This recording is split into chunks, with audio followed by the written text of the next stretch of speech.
Hablando también de cuáles eran los aminoácidos esenciales: la fenilalanina, la isoleucina, la leucina, la lisina, la treonina, triptófano y metionina. Y la valina también. Y los aminoácidos condicionalmente esenciales, que en situaciones como la infancia, el embarazo, la lactancia o ciertas enfermedades aumentan su necesidad, y esto es la histidina y la arginina. Bien, ahora vamos a continuar hablando de los péptidos y qué es lo que es el péptido. El péptido es la unión entre dos aminoácidos a través de lo que consideramos un enlace peptídico.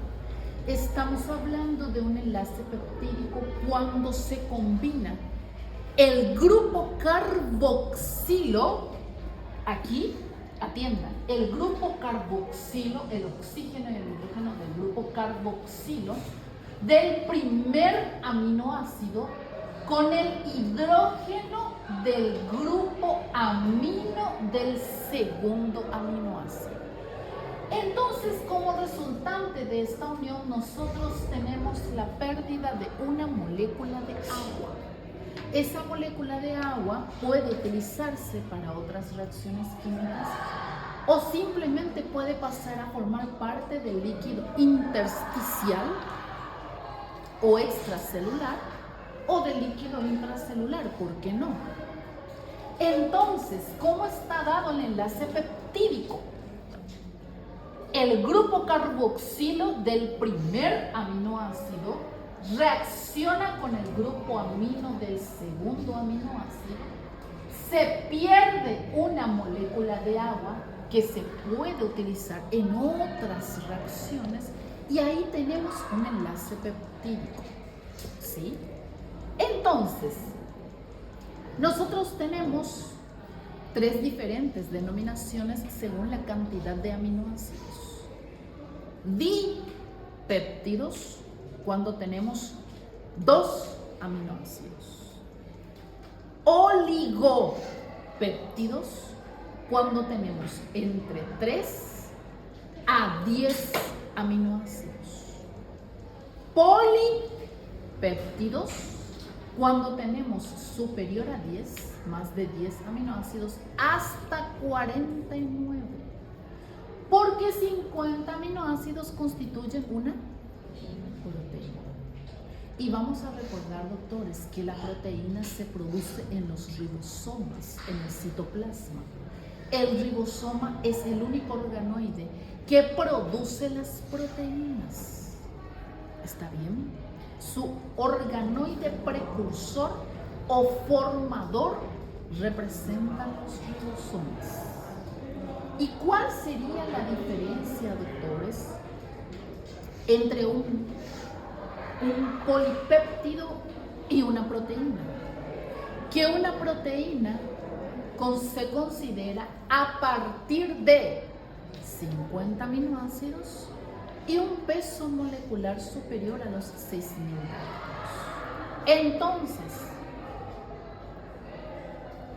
eso hace más barullo que una batucada. Entonces, atiendan bien. El enlace peptídico tipo amida, tenemos la reacción entre el grupo carboxilo del primer aminoácido, se une al hidrógeno del grupo amino del segundo aminoácido, perdemos una molécula de agua y tenemos la asociación de dos aminoácidos. Esto es un video ilustrativo nada más para que ustedes vean. La alanina, su grupo carboxilo se une con el grupo amino de la serina. La reacción, se pierde agua, enlace peptídico. Entonces, el grupo carboxilo de la alanina con el grupo amino de la serina se une, se pierde agua, enlace peptídico. ¿Está bien? Y como yo les estaba diciendo, doctores, para continuar, que la diferencia entre el péptido y la proteína es que la proteína se cuenta a partir de 50 aminoácidos y que tiene un peso molecular superior a 6.000 Dalton. Otra cosa es que los péptidos, un péptido puede seguir incorporando aminoácidos, ya sea un dipéptido, un oligopéptido, puede seguir incorporando aminoácidos, ¿está bien? Y formar enlaces peptídicos. Entonces, la molécula mantiene su carácter anfotérico o también denominado anfipático. ¿Por qué? Porque nosotros tenemos un grupo amino, el grupo amino terminal, que le da el carácter básico con carga positiva, y el grupo carboxilo, que le da su carácter ácido con carga eléctrica negativa. Por eso se le denomina anfipático o también denominado anfotérico. ¿Sí? Y esto nada más es a modo de recordar que el puente disulfuro, ¿qué aminoácido era que podía formar? Cisteína. ¿Cuál es el otro aminoácido que también tiene azufre pero no forma puente disulfuro? Metionina. La metionina. ¿Cuál es la importancia de los péptidos? Que nosotros tenemos hormonas de origen peptídica. ¿Qué significa eso, doctores? Que tenemos nosotros hormonas que tienen aminoácidos, pero de una cantidad inferior a 50. Y entre ellos, por ejemplo, le tenemos al glucagón, que tiene 29 aminoácidos, pero que es un polipéptido. Tiene 29 aminoácidos. Y el glucagón, ustedes saben que es producido a nivel del páncreas. Excelente. ¿Qué es lo que hace? Trabaja sobre el hígado. ¿Para qué? Para que genere glucosa libre. ¿Sí? Luego tenemos también neurotransmisores, antibióticos, antioxidantes, como cuáles, por ejemplo. Antioxidantes como el glutatión, que tiene 3 aminoácidos, que previene el estrés oxidativo. Eso significa la formación de radicales libres. ¿Sí? Y aquí, doctores, a modo de ejemplo, yo les puse las hormonas y el número de aminoácidos. Atiendan bien. La insulina es una hormona proteica. ¿Por qué? Porque tiene 51 aminoácidos. Pero desde la adenocorticotrofina, ¿qué me dicen ustedes? ¿Es proteína o es polipéptido?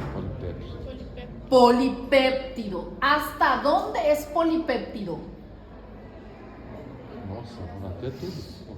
No. ¿Hasta dónde es polipéptido? Hasta la calidina. Porque desde la calidina hasta la hormona estimulante de la tiroides es un oligopéptido por la cantidad de los aminoácidos. ¿Están entendiendo?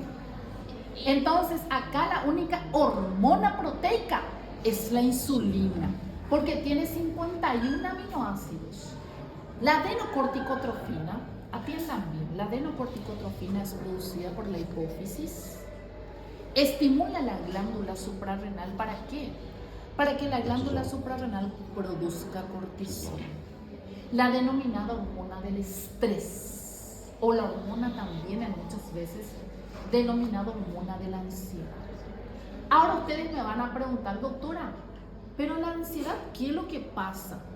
¿Qué es lo que sucede? Bueno, esta adenocorticotrofina en situaciones normales, la adenocorticotrofina o la hormona del estrés estimula la producción de cortisol por la glándula suprarrenal. ¿Qué pasa? Que el cortisol estimula al nervio simpático, que no es nada simpático. ¿Por qué? Porque aumenta la frecuencia cardíaca, aumenta la presión arterial. Y por otro lado también estimula las descargas adrenérgicas. ¿Para qué? Para que en situaciones de huida, por ejemplo, Felipe y Michelle salen de la facultad.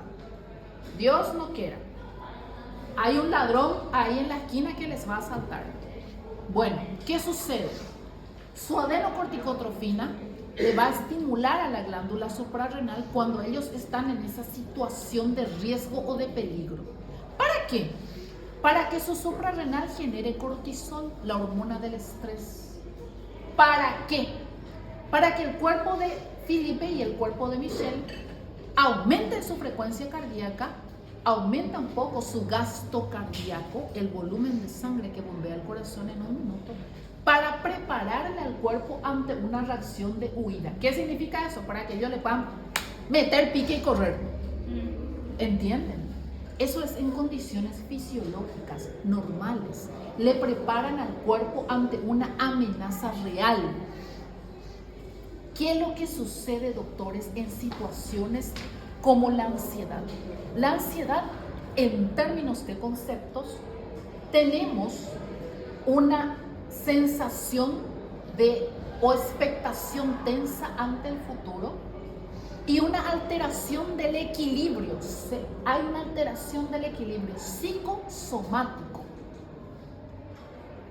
y una ausencia de amenaza real. ¿Por qué? ¿Por qué decimos alteración del equilibrio psicosomático? Porque en el cuadro de ansiedad el paciente libera cortisol, el cuerpo empieza a tener taquicardia, sudoración, incluso aumenta la frecuencia de la micción, aumenta las ganas de ir al baño, pero no hay un peligro o una amenaza real. Esa es la diferencia entre el cortisol en situaciones fisiológicas y el cortisol en situaciones patológicas, por así decirlo, como lo es el ataque de ansiedad y los ataques de pánico. El pánico se diferencia a través de la ansiedad porque en el pánico el paciente tiene una sensación de muerte inminente y el pánico tiene una duración más corta y los síntomas se dan de una forma más abrupta. Eso significa que el comienzo es insidioso. Entonces, por ejemplo, Ricardo está aquí sentado, tranquilo, atendiendo la clase. De la nada, Ricardo empieza a tener taquicardia, sensación o dolor precordial. Empieza a hiperventilar y Ricardo empieza a decir que siente que se va a morir. Eso es un ataque de pánico. Sin embargo, Andrieli puede estar todo el día con sudoración de manos, una leve taquicardia y eso es ansiedad. ¿Entienden? Entonces, ese es el papel de esta adenocorticotrofina, ¿sí? De forma primaria. Luego tenemos a la colecistoquinina, por ejemplo, la colecistoquinina que se produce a nivel del duodeno. Y acá nos vamos a otro ejemplo. La colecistoquinina, su papel es degradar. ¿Qué es lo que significa degradar? Recuérdense que el alimento llega en el estómago como el quimo, ¿se acuerdan? ¿Cuál es la función a nivel del estómago? Descomponer el alimento en macromoléculas. Eso significa proteínas, polisacáridos, carbohidratos, lípidos. ¿Para qué? Para que cuando pasen al intestino, el intestino lo degrade en su componente químico más sencillo. Eso significa proteínas en aminoácidos, lípidos en ácidos grasos. ¿Para qué? Para que el intestino pueda absorber lo que considera necesario o excretar a través del acto defecatorio lo que no le sirve al cuerpo. ¿Qué sucede en situaciones como la cirugía bariátrica? Ustedes eliminan una fracción del estómago, entonces el alimento pasa en su totalidad y en forma de macromoléculas al intestino. ¿Y qué sucede?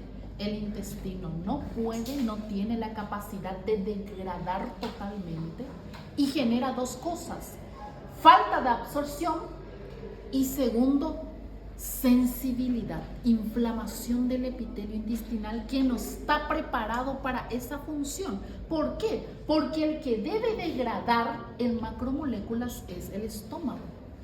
¿Están entendiendo? Entonces tenemos dos problemas.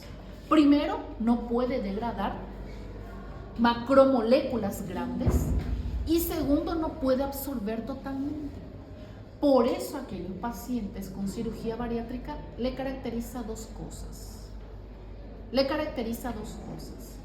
La primera característica es que los pacientes con cirugía bariátrica no pueden comer grandes cantidades de comida porque sufren de flatulencias, náuseas, quieren vomitar y se descompensan.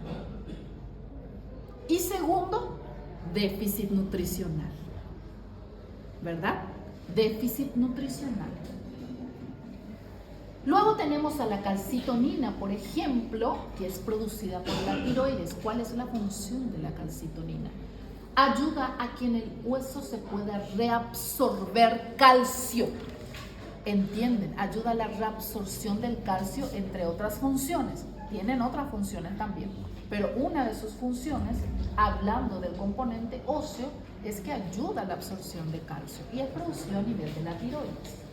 El glucagón, que ya hablamos, hormona melanocitoestimulante, gastrina, la calidina, la bradiquinina, que es uno de los implicados en la producción de la tos, por ejemplo. La oxitocina, que es la principal, es el principal oligopéptido, porque no es una proteína, es un oligopéptido porque tiene 9 aminoácidos, que está implicado en el proceso de la contracción del útero en el trabajo de parto. Sí. Y la succión, no, él no produce leche. No. La oxitocina lo que hace, cuando el niño succiona, estimula la contracción del útero y de esa forma la mujer se va descamando. ¿Entienden? La vasopresina y la angiostensina, que están implicados en la regulación de la presión arterial a largo plazo, que sería el sistema renina, angiostensina, aldosterona. Entonces atiendan bien, doctores. 51 aminoácidos es una proteína. Entre 39 hasta 10 consideramos polipéptidos. Y desde aquí, desde 3 hasta 10 consideramos oligopéptidos. A partir dos 40 é considerado proteína ou não? No, 50. 50 es tu base, doctora. 50 para arriba. Bueno, doctores, ¿cómo nosotros clasificamos la estructura de las proteínas? Atiendan bien. Atiendan, doctores, ¿cómo clasificamos nosotros las estructuras de las proteínas? Las estructuras de las proteínas se clasifican según la forma que adopten, porque podemos tener una estructura primaria, secundaria, terciaria o inclusive cuaternaria. En la estructura primaria, los aminoácidos van adoptando una forma secuencial. ¿Qué significa eso? Se van acoplando en fila india, uno al lado del otro, y forman una especie de collar, en donde, si ustedes analizan, estas pequeñas perlas constituyen los aminoácidos y forman entonces una cadena. Esa es la estructura primaria y más básica, y les voy a explicar enseguida que también es la más importante. Forman una estructura secuencial. Ahora, en la estructura secundaria, esos aminoácidos adoptan otra disposición que podemos tener de dos tipos.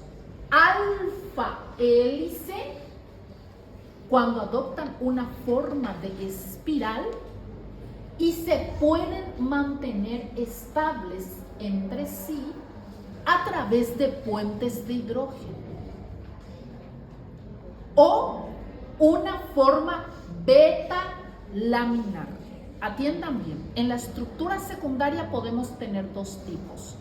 los aminoácidos adoptan otra disposición que puede ser alfa hélice en forma de espiral o puede ser beta laminar y se mantienen estables entre sí a través de puentes de hidrógeno. ¿Está bien? Esa.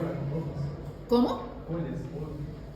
Exactamente, espiral, como las hojas, así. Y la beta laminar es básicamente una hoja, esto, y hace esto. Esto es beta laminar.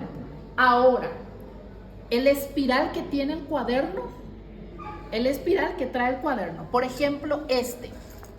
Mira, doctor, esto es un alfa hélice. Y entre cada espiral va a haber puentes de hidrógeno. Y esto es un beta laminar, ¿sí? Que se mantienen también entre sí unidos de manera secuencial por hidrógeno, ¿sí? Ahora, en la estructura terciaria tenemos un alfa hélice o beta laminar que inició. Pero, ¿qué pasa? Los aminoácidos hacen un desdoblamiento sobre sí mismo. ¿Qué significa eso? Empezó como alfa hélice, inició como alfa hélice o como beta laminar. Pero luego el desdoblamiento, como dice mi hijo, se pone chueco y hace un desdoblamiento sobre sí mismo. Esa es la estructura terciaria. Empezó como alfa hélice o como beta laminar. Empezó como una estructura secundaria. Pero luego, mi hijo dice, se pone chueco. Hace un desdoblamiento o gira sobre sí mismo. Y esa es la estructura terciaria. Então Sim. começou com os dois, com a alfa e a beta. Aí no momento... Esa alfa o beta laminar es tu estructura secundaria. Sim, aí o Y en la terciário... terciaria empieza como alfa laminar o como beta laminar, pero hace un desdoblamiento. Es como decirle, hace como un giro otra vez sobre sí mismo. ¿Sí? Sí. Entonces, ese desdoblamiento hace, como dice mi hijo en términos vulgares, hace que se vuelva chueco una parte del aminoácido. Y en la estructura cuaternaria, ahí sí, doctor, vos podés tener la unión de los dos, alfa hélice y beta laminar, dos compuestos o dos componentes. ¿Están entendiendo, doctores? La estructura primaria es la más sencilla. Adoptan los aminoácidos una forma secuencial. Y atiendan bien lo que les voy a decir.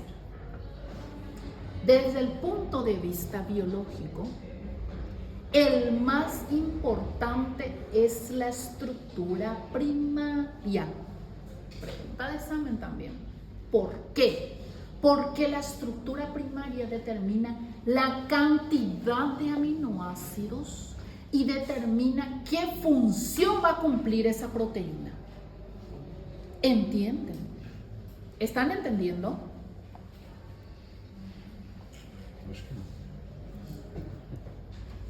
La estructura primaria desde el punto de vista biológico es la más importante porque determina dos cosas: la cantidad de los aminoácidos y la función que va a cumplir esa proteína. ¿Y por qué decimos la cantidad de aminoácidos y la función? Atiendan el ejemplo que les voy a dar. Por ejemplo, la famosa anemia drepanocítica o anemia falciforme. En la anemia drepanocítica, cuando hablamos de anemia, estamos hablando de una incapacidad de la hemoglobina del transporte de oxígeno o transporte insuficiente. ¿Sí? Entonces, ¿qué es lo que ocurre en la anemia falciforme? Un solo aminoácido, que debía ser la glutamina, se reemplaza por otro aminoácido que es la valina. Aquí está. Entonces eso ya cambia la forma de la hemoglobina del glóbulo rojo. Y en lugar de que sea un disco bicóncavo, como es el glóbulo rojo normal, adopta una disposición.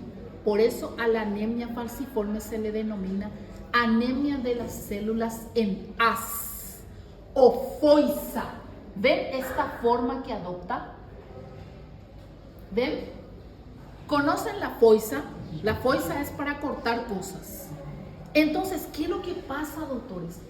Hay un cambio nada más. Un aminoácido, que es la glutamina, se reemplaza por la valina.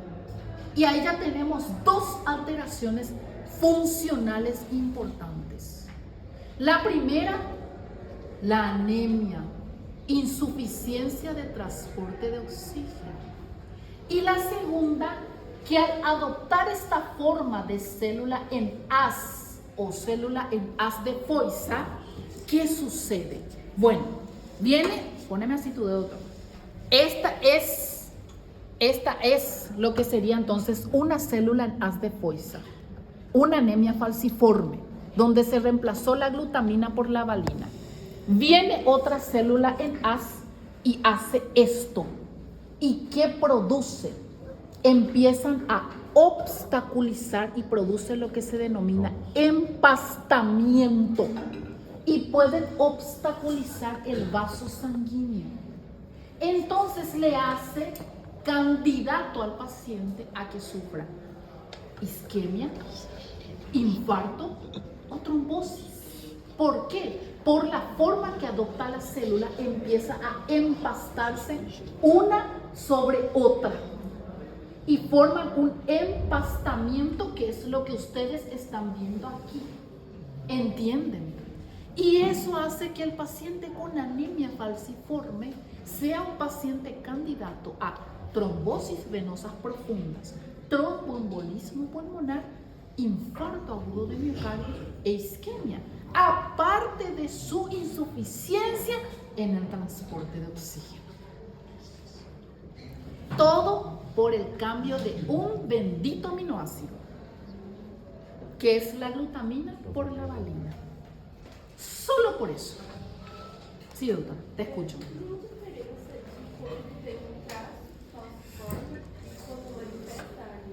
Sí, ese paciente va a manifestar anemia, doctora.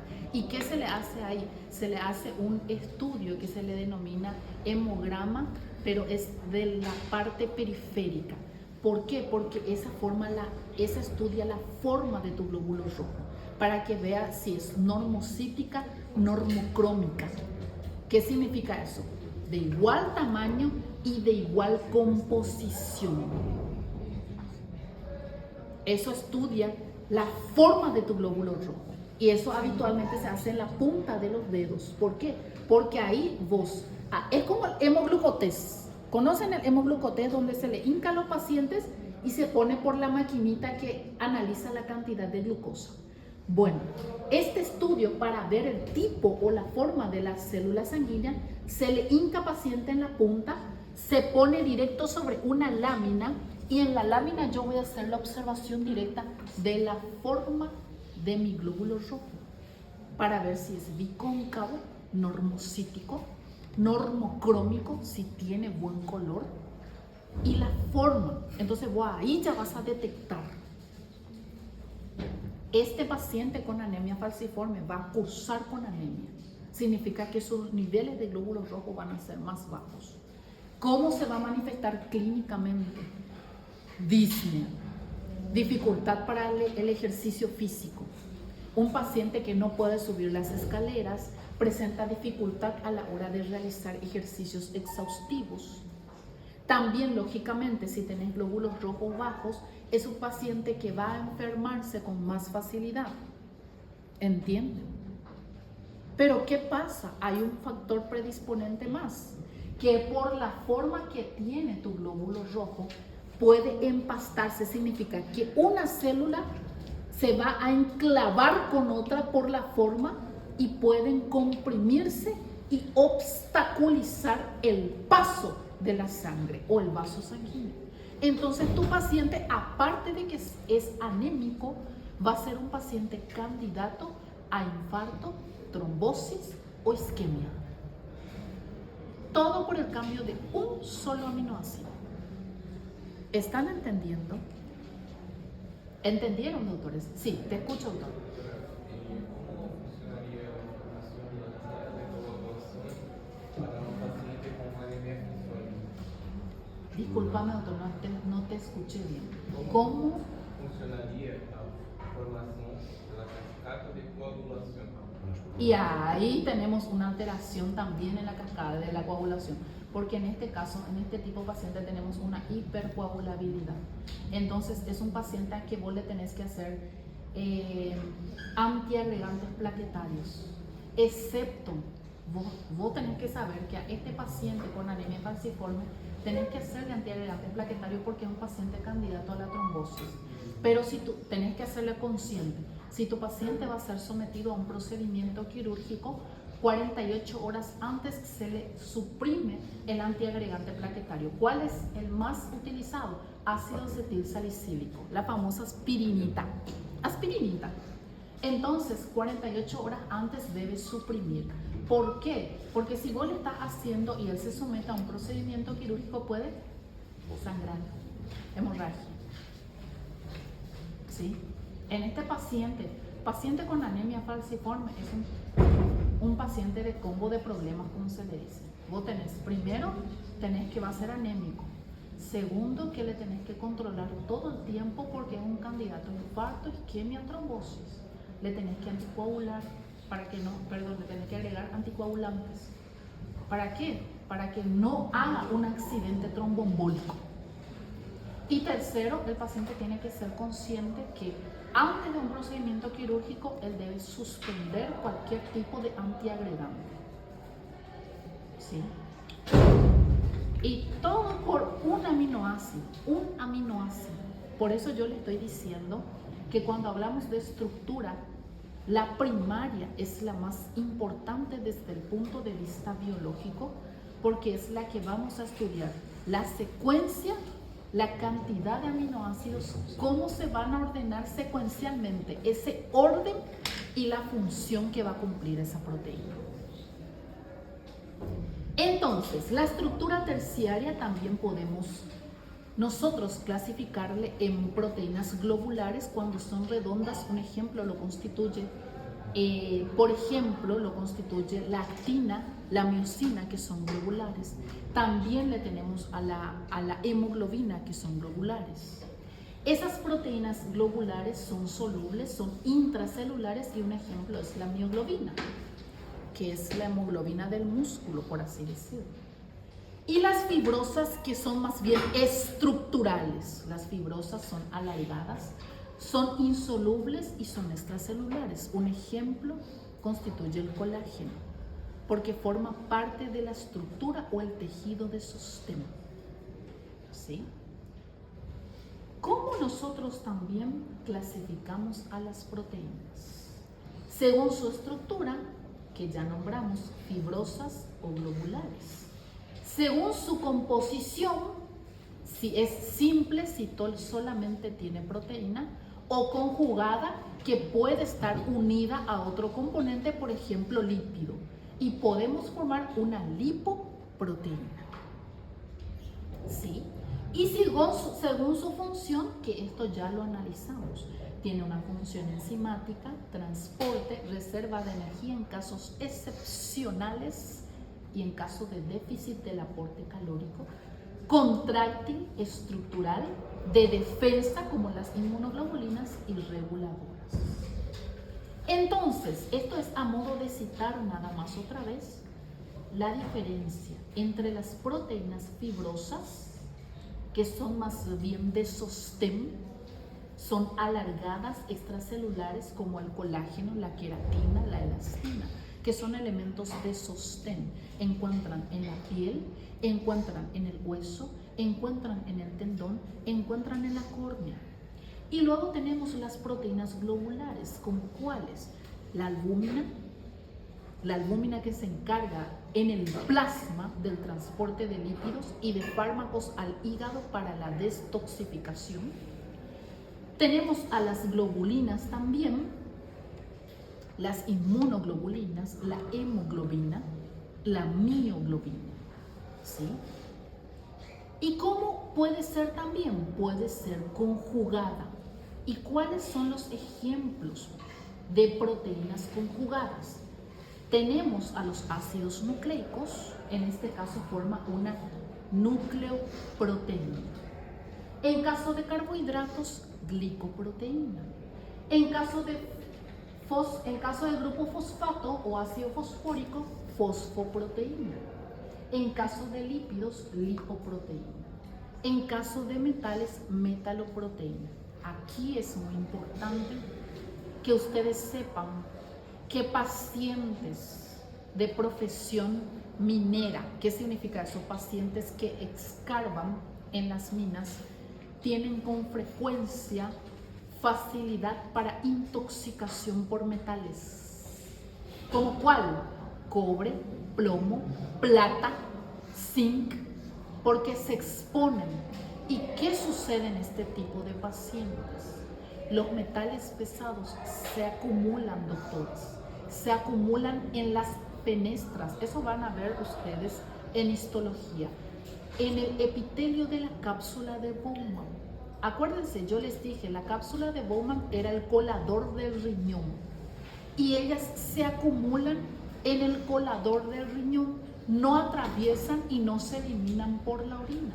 Empiezan a acumularse en dosis tóxicas a nivel de la sangre, ¿sí? Entonces, por eso los pacientes mineros son pacientes candidatos a las intoxicaciones. ¿Está bien? Y los pigmentos que van a dar lugar a las cromoproteínas. ¿Le pasó algo a la compañera? ¿Está bien? ¿Le pasó algo? ¿Cómo? Ah, pensé que le pasó algo. Bueno, y básicamente terminando, doctores, todas las funciones de importancia biológica o compuestos vitales están a cargo de las proteínas. ¿Entendieron, doctores, la clase de hoy? ¿Entendieron? ¿Entendieron? Sí. Polipéptidos, ¿cuántos aminoácidos? 10 a 40. 10 a 40. 11 a 40. 10 a 40. 10 a 49. 49. 11 a 49, Ah. básicamente. Oligopéptidos, 3. 3 a 10. ¿Cómo se unen los péptidos? Enlace peptídico. Enlace peptídico. ¿Cómo están formados los aminoácidos?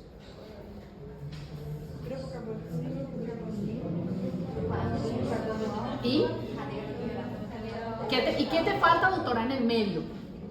Carbono. Carbono alfa. Bueno, ¿cuáles son los aminoácidos esenciales? Filme TV. Film TV. É.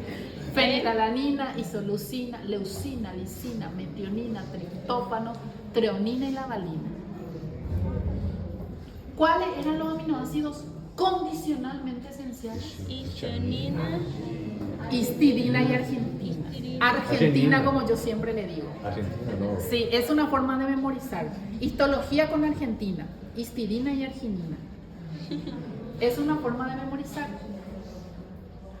Film TV, aminoácidos esenciales.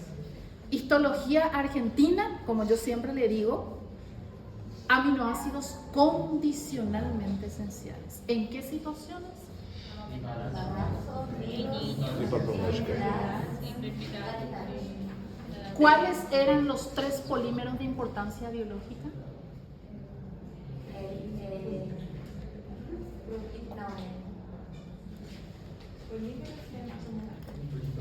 Polímero macromolécula. ¿Cuáles eran los 3?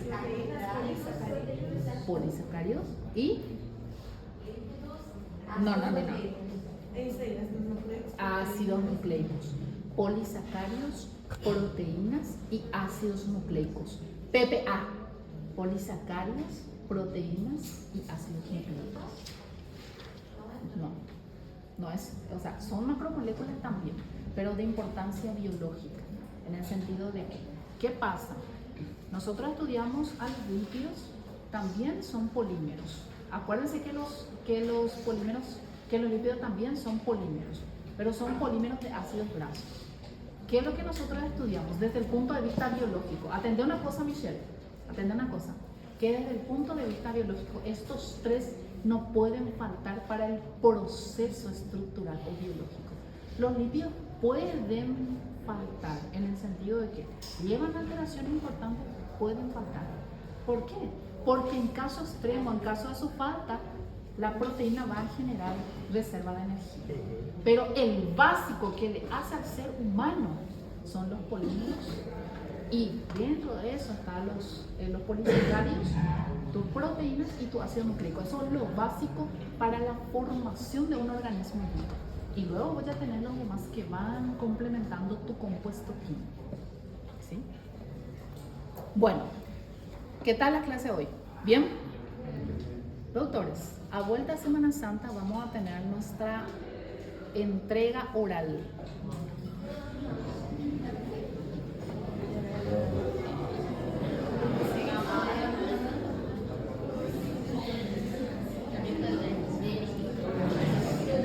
A vuelta de Semana Santa vamos a tener nuestra entrega oral. ¿Está bien? Qual que é o Não está conteúdo bem. que vai ser cobrado? Todo, Todos, desde todo o lo início. que dieron. Todo lo que dieron hasta la No está bien, pero ok.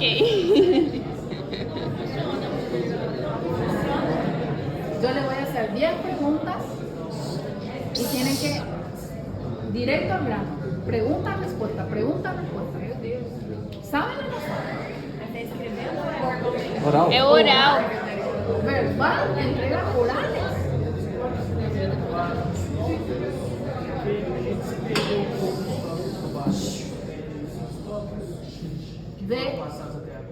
Ok, no hay problema. Les voy a pasar. ¿Sí? Sí, a vuelta de Semana Santa. Ai, foi ótimo. ¿Puedo parar el...